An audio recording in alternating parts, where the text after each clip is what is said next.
Yo, what's up mga kaibigan? Nali na tayo magkwentuhan. Isa sa mga pinaka-nakakagulat na balita ngayong season, ang head coach ng Denver Nuggets the last 10 seasons, Coach Michael Malone ay pinatalsik ng Denver Nuggets front office kanina lamang.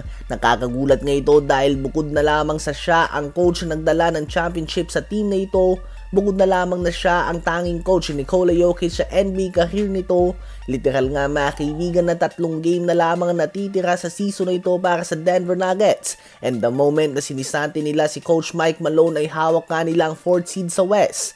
Ganun na lang nga kagusto ng Nuggets na alisin si Mike Malone at ang kanilang GM na hindi man lang sila makapaghintay na gawin ito sa off-season na at hindi ngayong malapit na ang playoffs. Very surprising din ito dahil may magandang relasyon nga si Nikola Jokic at Jamal Murray kay Mike Malone mga kaibigan. Oo, may mga bad losses ang Denver Nuggets the last few weeks. Ganun pa man, 5 straight games na din ngang out si Jamal Murray dahil sa hamstring injury.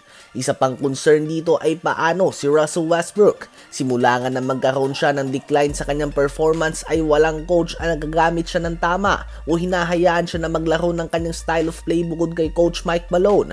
At ngayon nga ay malaking question mark pa kung paano magagamit si Russell Westbrook moving forward.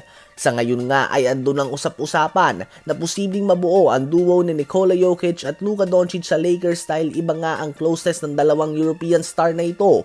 Subalit mangyayari lang nga ito kung si Nikola Jokic lang mismo magre-request ng trade dahil bukod na lamang sa may 3 years pang natitira sa kanyang kontrata, malabo nga nagugustoy ng Nuggets na i-trade si Nikola Jokic na naglalaro ngayon ng kanyang best basketball mga kaibigan, bukod na lamang kung si Nico Harrison ang kanilang GM. Ayon din sa iba't ibang sources ay frustrated si Nikola Jokic sa depensa na pinapakita ng Nuggets ngayon na rank 20 lamang as a team sa defensive rating.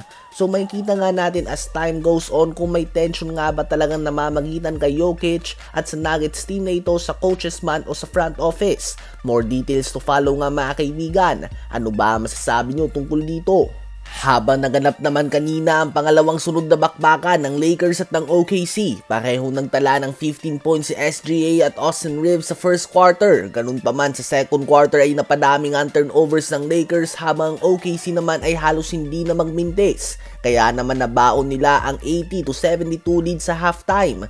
Key stats dito ay 20-0 points off turnovers ng OKC, 34-8 advantage sa points in the paint, 12 turnovers ng Lakers kumpara sa 3 ng OKC at 64% shooting sa field ng OKC mga kaibigan. 21 points na si SGA, 17 points si Jalen Williams at ganun din si Lu Dort. Sa Lakers naman ay 18 points si Austin Reeves, 16 points si Luka Doncic, 12 points si Finney-Smith at 11 points si LeBron. Sa third quarter naman ay nakabalik nga ang Lakers at nabawi nila ang lamang sa panguna ni Luka Doncic at LeBron James. Subalit sa fourth quarter ay napatalsik nga si Luka habang may tinatrash talk ito na fan, habang nagliliyab naman si SGA para sa OKC. Kaya naman sa uli ay nakuha nga ng OKC ang dominant win sa game na ito. Nanguna dyan na si SGA na nagtala ng 42 points, 6 rebounds and 6 assists.